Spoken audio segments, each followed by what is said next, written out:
To remove the main lift cylinders and fabric bow tension or bow extension cylinders on the R129, we need to remove a bunch of trim. That's the hinge covers, welting, and the carpeted panels above the storage compartments. It's not all that difficult if you know how. It's important to have the roll bar up. That makes it a lot easier to get the carpeted panels out. There is a way to get the roll bar up if you've already detached other hydraulic components. You cannot raise the roll bar if any of the cylinders have been disconnected from the system. So let's start with the hinge cover. There are 3 Phillips screws, 1, 2, 3. We've taken the 2 outer ones out already, and here you can just witness me taking out the 3rd one. Watch out not to drop the screw, otherwise you'll have to pick it up again with a magnetic retrieval tool. Next, don't forget to pull up this retainer for the rubber corner molding. And let's just stick it through the rubber again so we don't lose it. Now we can lift out the hinge cover, get it out of the way. Next, there's 1 each Phillips screw under the roll bar, covered by a plastic trim piece. Take the plastic trim piece off and take the Phillips screw out. Next, we wiggle. I've pulled on this one a little bit already. We wiggle and pull. Oops, before we can do that, we need to take off the welting. Now, if I open this cover, I can pull up and wiggle things around until this trim panel comes out all the way. Let's get it freed up on the bottom.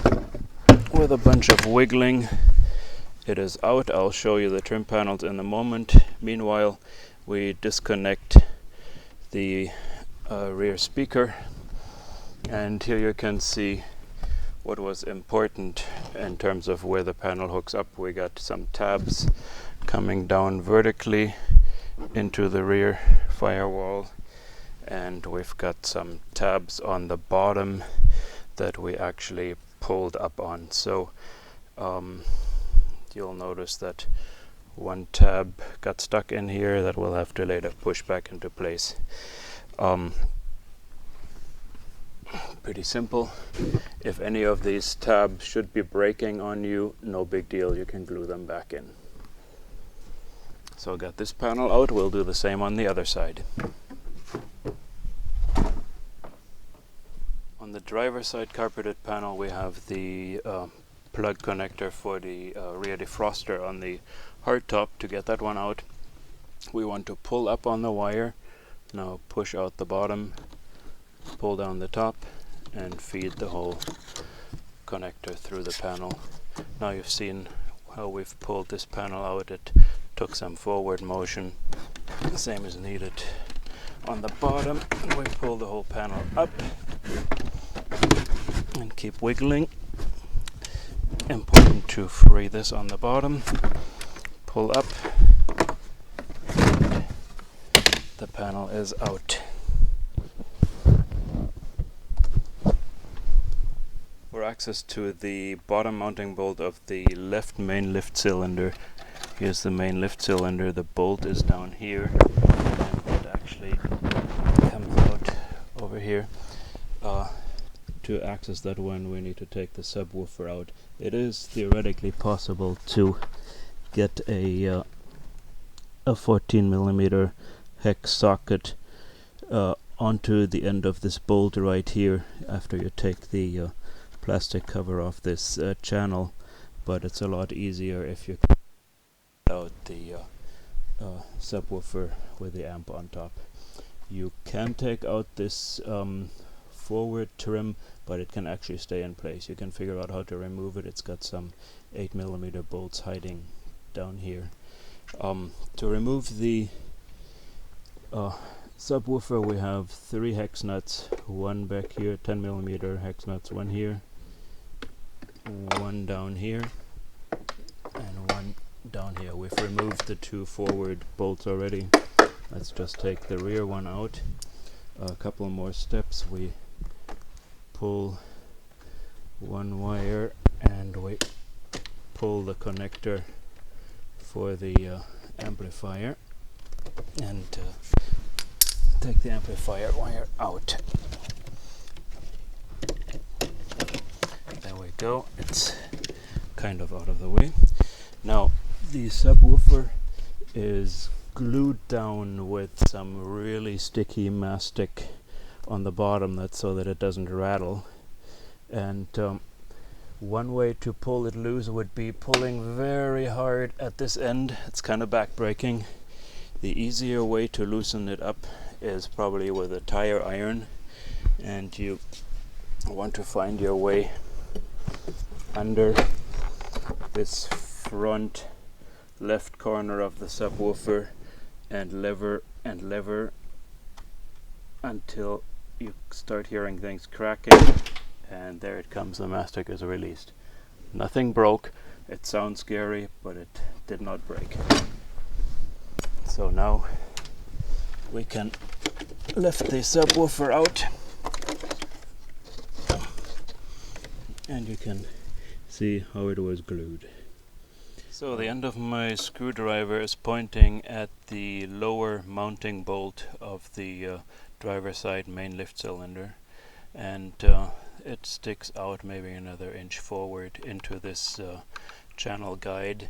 Earlier model years 90 through 94 don't have this particular channel guide, you just have to move wires out of the way. On this one here we put a screwdriver behind a tab, open the channel up to the side and on the bottom, and in a moment we'll see the 14mm hex bolt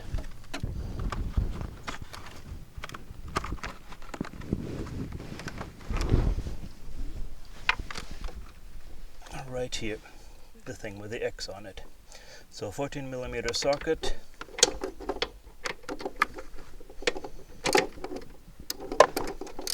it'll take a little bit of muscle power to break it loose at first. There we go, and now it should be about 10 turns until that screw is completely removed, which should be something like 30 ratchet movements here. It's you cannot just turn this bolt by hand because it has been locked in place with a thread locker, Loctite style, and we should have this almost loose by now. Once you feel that it's easy to turn the ratchet, you can start turning the thing by hand. And the one thing you want to watch out for is not to, here we go, it's easy to turn now. What you want to watch out for is not to just pull the wrench out now and accidentally drop the bolt at exactly this point. If you were to drop the bolt right here, it could fall into the rocker panel and you would have a pretty hard time retrieving it. Ultimately you can get it out with a magnetic retrieval tool, but you just want to avoid that. So here's the bolt. The bolt actually goes through the frame first through a thread, then pins through the bottom of the main lift cylinder and secures in the other end of the frame. Now these bolts can be corroded in cars that haven't been that well taken care of, and that can make it a little tricky to get them back in. You just want to have them clean, a little bit lubricated, and you possibly have to rattle the bolt a little bit later upon installation to get it through this eyeball heim joint. Most model years have this main lift cylinder bolt with a 14mm hex end. The earliest model years, that is 90 and 91, actually have an 8mm Allen head here. And two things to watch out for. One is you'd better have a very tightly fitting Allen wrench, because once it starts slipping it'll wear out the inside hex here. And two, if this bolt is in very tight, meaning if the thread locker is really tight, then it could happen that the top of the bolt with the 8mm Allen bolt here splits. If that should happen to you, The trick is actually to pound a 14mm hex bolt onto, hex socket, ideally a 12 corner one, onto this bolt that is actually 14mm on the outside, and have it stabilize the outer rim of that Allen bolt. Then you can stick in your 8mm Allen wrench and torque the whole thing loose. Okay, so now let's remove the right main lift cylinder bottom bolt on the SL. We are taking out the false bottom on the storage compartment. We've already loosened the, taken out the 10mm hex nut in that corner. To get that panel out now, the bolt is, and here you're seeing, by the way, a Smart Top add-on that lets you move the top while you're driving or move it remote controlled. Anyway, so that's why there's more wires here. The bolt is hiding inside this channel, so we flip open the channel, move a few wires around until we see the head of this bolt, or at least until we feel it. There we go. Here's your guide. It is pretty much an extension of the back of the controller, and sitting at about the height of the corner of this controller, hiding behind a vacuum tube. And once again, a little bit torque, and we have to keep turning.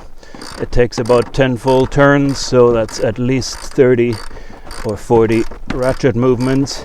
You'll feel a good amount of resistance because there's a good amount of thread locker on there. And in a moment we'll have that bolt out.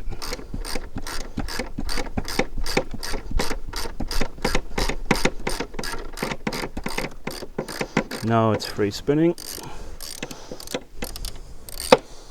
and we'll just grab it, pull it out. Here we go. Ta-da! Here's the upper mounting pin for the main lift cylinder. We simply erase the top manually and are inside the storage compartment now. You see the bayonet style clip on the one end of the bolt, and we just stick our screwdriver in there. That opens up the clip, and we walk the clip off the pin. It's that simple. Now we just take the pin out, and next step is it would be wise to push the main lift cylinder all the way down, go farther than I just did, to push all the fluid out of it and to have that cylinder out of the way. Last step in taking the main lift cylinder out, after we've done the top and bottom pins already, we move the hose clips, the lower one and the upper one up here.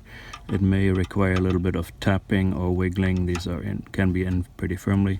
Take out the hoses, and lastly cut the zip tie that goes around this drainage boot.